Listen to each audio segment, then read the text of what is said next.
Hey everybody, welcome back to chemistry. And so now we are at a point where we're going to have to do some problem solving. And this problem solving is related to a concept called stoichiometry. So before we try this problem solving, what I want to do is explain what stoichiometry is.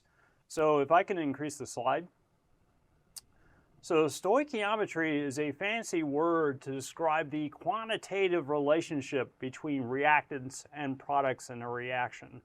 And so what I mean by quantitative is we're going to look at the relationships between the moles of reactants and moles of products, and also between the mass of reactants and mass of products. And so for me to describe this, what I want to do is I want to talk a little bit about this reaction here. So if I can reduce the slide.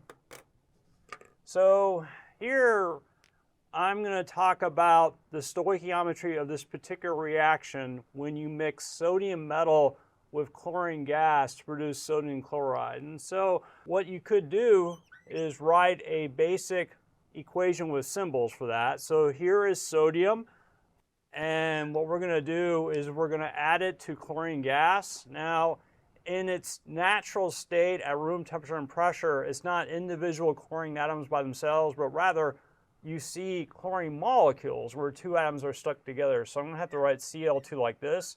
And if you bring these together, you'll have a fairly violent reaction occur, and you will actually create table salt, sodium chloride, like this. Okay. And so at this point, I think you know one thing that you must do to this equation to continue using it is you have to balance the equation. And so what we have to do is for each element, make sure we have as many atoms of that particular element on the reactants or left side of the equation as we have on the products or right side of the equation. So first, let's start with chlorine. You can see there are two chlorine atoms on the left side. We only have one on the right side. So to balance, you can only add coefficients. So I got to put a 2 right there. And so now the chlorines are balanced. And so now we have to balance sodiums. We have 2 on the right, 1 on the left, and so we put a 2 there. And so now this is a balanced equation. And so let's talk about what this is saying. So what this is saying is this, is that you have 2 atoms of sodium, and it's reacting with 1 molecule of chlorine. And then these react, and you get 2 molecules of sodium chloride. Okay, so at this point, what I want to do is sort of expand this equation a little bit by talking about larger numbers of atoms. And so what I'm going to do is I'm going to take each of these amounts of reactants and products and multiply by Avogadro's number, which is 6.022 times 10 to the 23. So we'll take 2 atoms of sodium and multiply it by 6.022 times 10 to the 23. We'll take 1 molecule of chlorine, multiply it by the same number. And then we'll take 2 molecules of sodium chloride and multiply it by the same number. So let's see what we get after we do that. So with the sodium, you're just basically taking 2 atoms and multiplying by 6.022 times 10 to the 23. So really, in the end, if you were to do this, you would have 2 times 6.022 times 10 to the 23 atoms of sodium. So needless to say, that's a lot. Okay, and then with chlorine, you take 1 molecule multiplied by that number. So it'd be 1 times 6.022 times 10 to the 23 molecules, all right, like that for molecule of chlorine. And then this gives you how many total molecules of sodium chloride? Well, it's 2 molecules of sodium chloride times this number is going to be, let's see, 2 times 6.022 times 10 to 23 molecules of sodium chloride. Okay? Another way we can think about this is you probably remember that whenever you have 6.022 times 10 to the 23 of anything, whether it's an atom or a molecule, that is a mole. So if you have 6.022 times 10 to the 23 atoms, that's 1 mole of atoms of sodium right here. So really here we have 2 moles of sodium atoms. So it's going to be 2 times 1 mole of sodium atoms. So this is 2 mole of sodium atoms. And you can do similar calculations for chlorine and sodium chloride, and I think what you'll quickly see is that when you have 1 times 6.022 to 10 to 23 molecules of chlorine, this is 1 mole of chlorine molecules.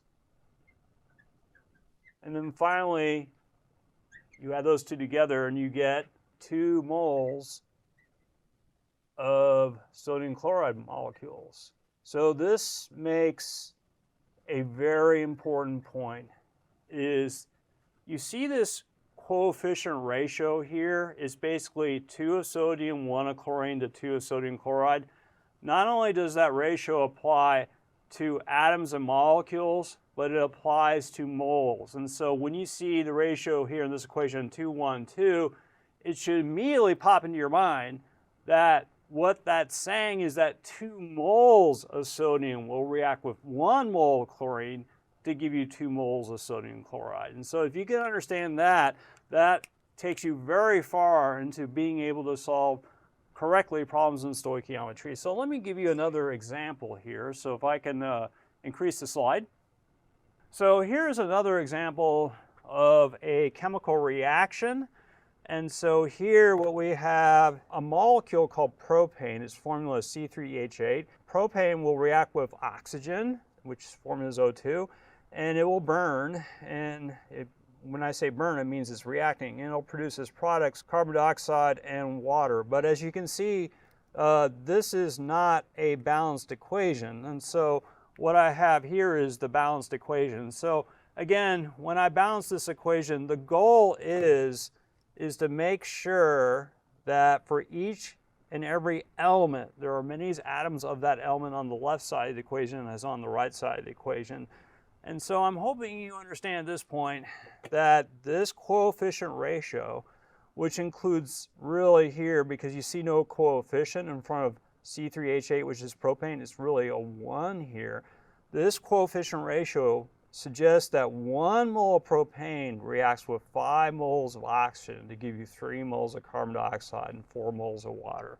So again, if you can understand that, would be great. But let's go a little further with this. Okay, so here's that equation again. And as I kind of point out here, is that 1 mole of propane, which is C3H8, will react with 5 moles of oxygen. So very importantly, this ratio of coefficients, which is 1 of propane and 5 for oxygen, this ratio, while it applies for moles, it does not apply for grams.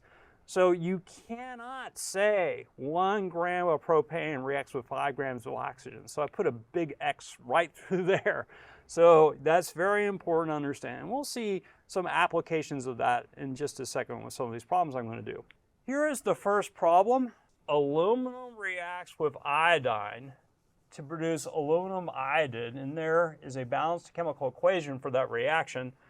And then it asks, how many moles of iodine are required to react with 0.429 moles of aluminum? So if I can reduce the slide.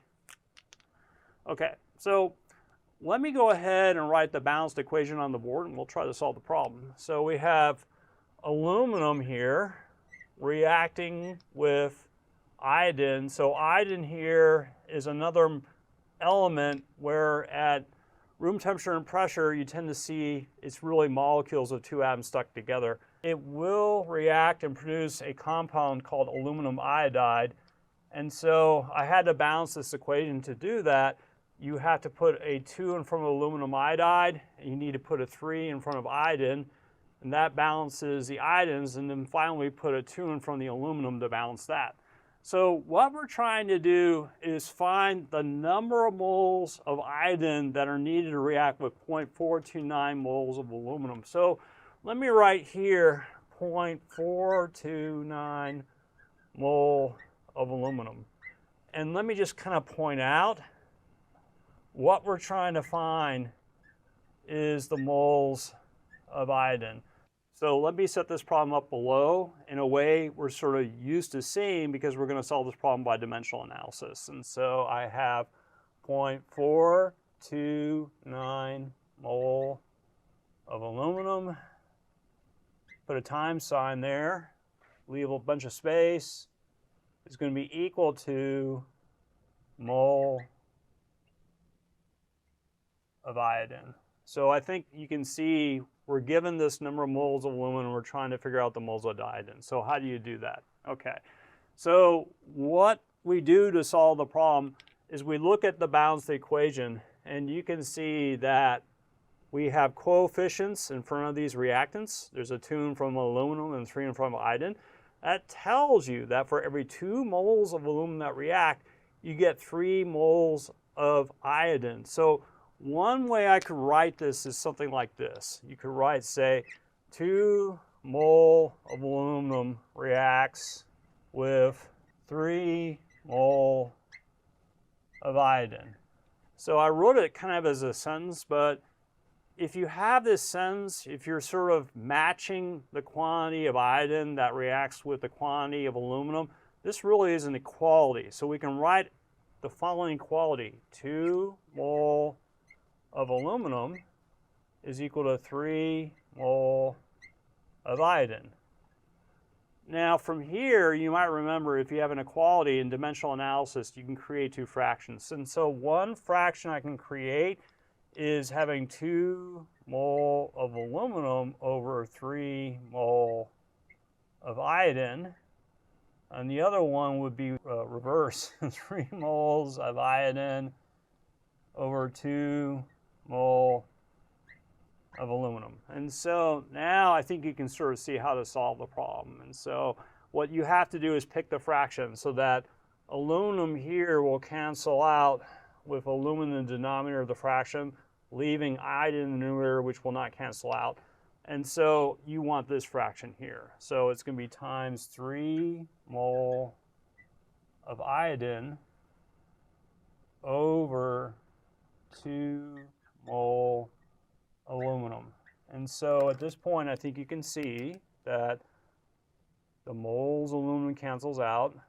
The moles of iodine does not cancel out, so that carries through to your answer. And so how do you carry out the math? Well, it's going to be 0.429 times 3 divided by 2.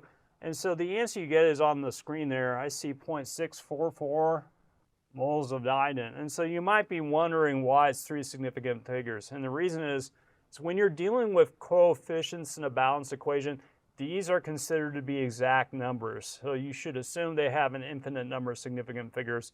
And so here, there should be 3 significant figures because the numbers here we use are limited by 3 significant figures. Again, because the 3 and the 2 have an infinite number of significant figures. Okay, so let's move on to the next question, if I can increase the slide.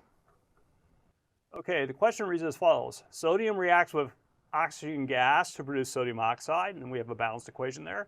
And it says if 2.50 moles of sodium oxide were produced in the reaction, how many moles of sodium and oxygen gas were used? Okay, if I can reduce the slide. So what I want to do is first throw up that balanced equation. So we have 4 of sodium reacting with 1 of oxygen gas, gives you 2 of this compound here, which is called sodium oxide. The formula for sodium oxide is Na2O. And so, again, what I'm hoping you can see is that we have a mole ratio of reactants and products. So you can see that in this reaction, 4 moles of sodium react with 1 mole of oxygen gas, and when they do, they produce 2 moles of sodium oxide. And so that mole ratio allows us to solve the problem. And so let's see what we're starting out with. This time it's a little bit different. We're kind of starting out with the product, which is fine. We have 2.50 moles of sodium oxide. And then from this, what we have to figure out is the moles of sodium and oxygen gas that were used to make this 2.5 moles of sodium oxide. So to do that, you basically do the same thing as you did before. Take advantage of the mole ratio between sodium and sodium oxide and oxygen and sodium oxide. And so we're going to use the mole ratio to figure out the moles of sodium. So I'll write mole sodium. The ratio is 4:2. And we're going to use the ratio here to figure out the moles of oxygen. But this time, the ratio between oxygen and sodium oxide is 1:2. So let me do sodium first. So figure out how many moles of sodium is needed to produce 2.50 moles of sodium oxide. I'll write 2.50 moles of sodium oxide like that. Put a time sign here, leave some space, put an equal sign there. And what we want is an answer in moles of sodium. Okay, so how do you solve the problem? Again, all you have to do is really take note of the mole ratio between sodium oxide and sodium. So for every 2 moles of sodium oxide you produce, 4 moles of sodium are needed. So what I'm hoping you can do is in your mind think of 2 fractions that you potentially use. One fraction will have 2 moles of sodium oxide over 4 moles of sodium.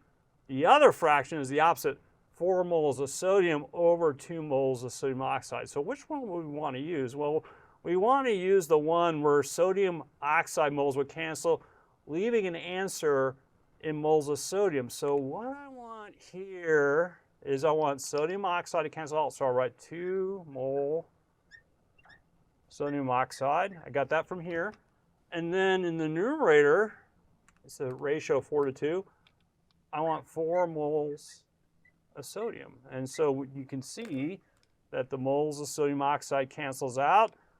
Your answer is in moles sodium. And I think if you went ahead and did the math, what you would get is 5.00 moles of sodium.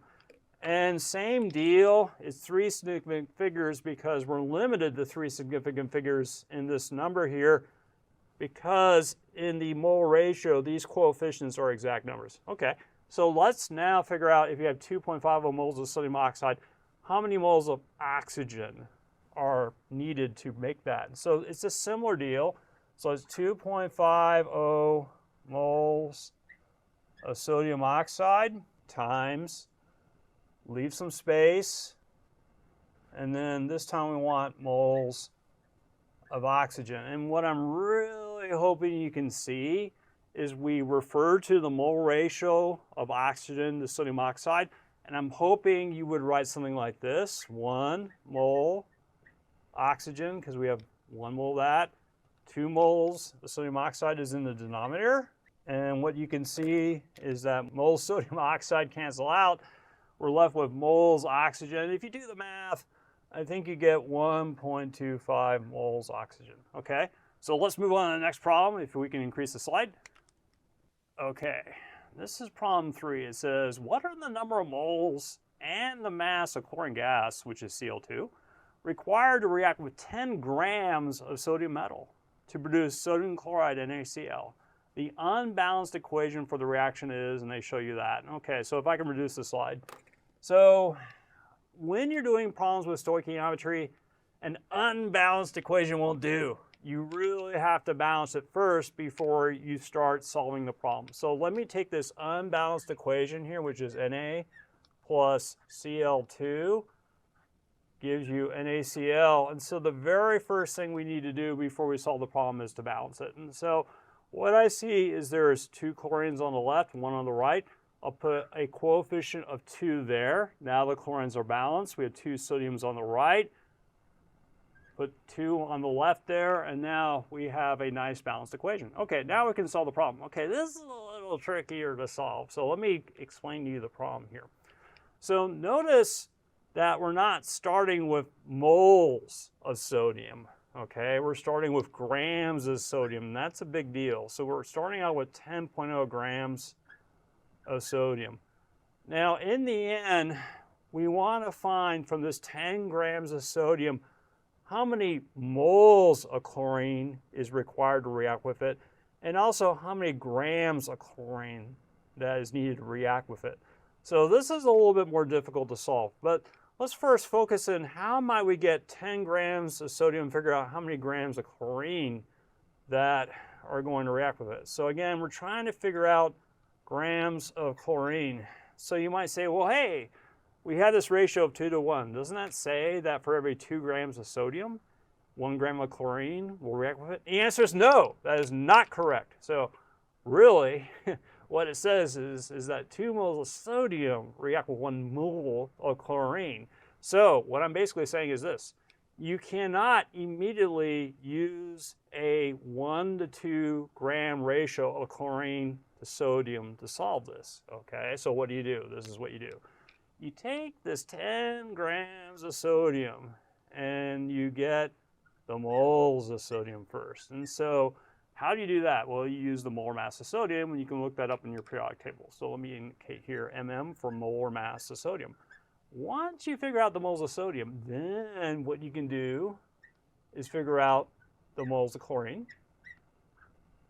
Here, to do that, you use the mole ratio between sodium and chlorine. So I'll write MR for mole ratio 2 sodium to 1 chlorine. And then finally, once you're at the moles of chlorine, you can figure out the grams of chlorine. So here, to do that, you need the molar mass of chlorine. So this is the strategy we're going to take. Okay, so what I'll do first is I'll take the 10 grams of sodium.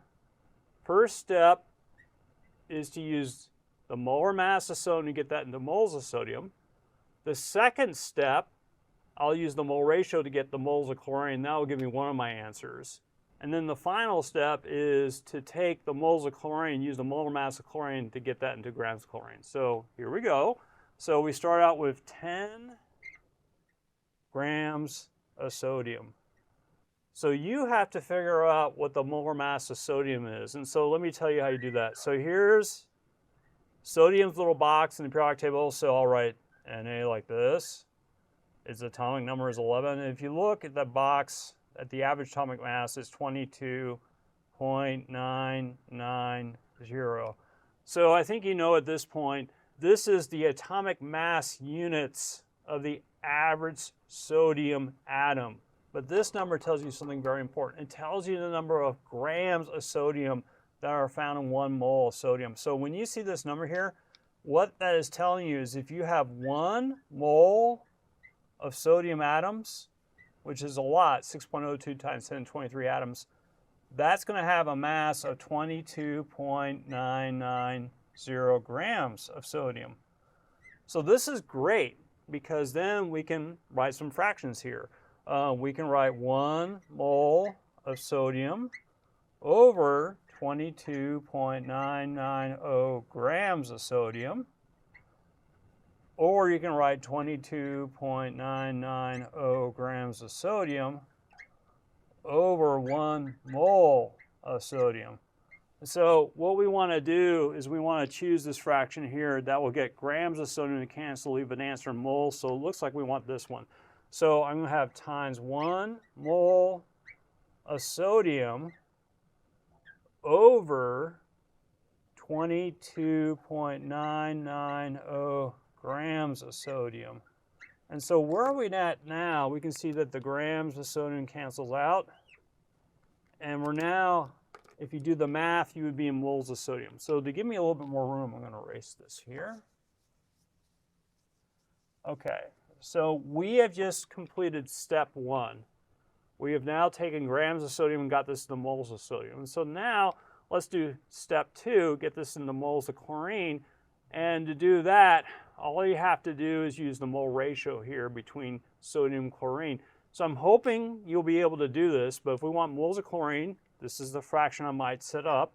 It's going to be times 1 mole of chlorine over 2 mole of sodium. And so the reason why you choose that fraction is because the moles of sodium cancels out, and now you're at moles of chlorine. And so at this point, if you take 10 times 1 times 1, divided by 22.99, divided by 2, the answer you should get is 0.217 moles of chlorine. So that is part of the problem. To get the rest of the problem, we have to go further and take this into grams of chlorine. So how do we do that?